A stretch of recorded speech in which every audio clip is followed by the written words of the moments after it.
জি আপু, আপনার দেশের বাড়িটা কোথায়? যশোরে ভাইয়া। যশোরে। আপনার নামটা কি? মায়া। মায়া। জি। আচ্ছা, আপনার পরিবার আছে কে কে? নানি আর আমি। আপনার নানি আর আপনি? জি।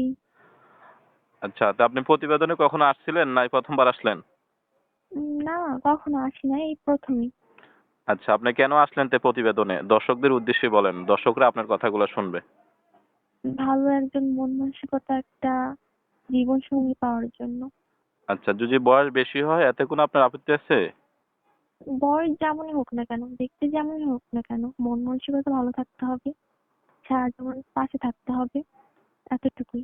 আচ্ছা, তা আপনার নাম্বারটা কি এখানে বলতে পারবেন যে দর্শকরা এখান থেকে নিয়ে যোগাযোগ করবে, না আমি ভিডিও স্ক্রিনে দিলে দর্শকরা ওইখান থেকে নিয়ে আপনার সাথে যোগাযোগ করবে?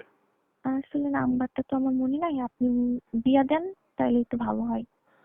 আচ্ছা, তো দর্শক, আপনারা ওনার কথাগুলো শুনলেন। ওনার নাম্বারটা ভিডিও স্ক্রিনে দেওয়া থাকবে, আপনারা স্ক্রিন থেকে নাম্বারটি নিয়ে ওনার সাথে যোগাযোগ করে ওনার বিস্তারিত জেনে নেবেন। ভিডিওটি ভালো হলে অবশ্যই চ্যানেলটি সাবস্ক্রাইব করে পাশে থাকবেন পরবর্তী ভিডিও পেতে। আসসালামু আলাইকুম ওয়া রাহমাতুল্লাহি ওয়া বারাকাতুহু।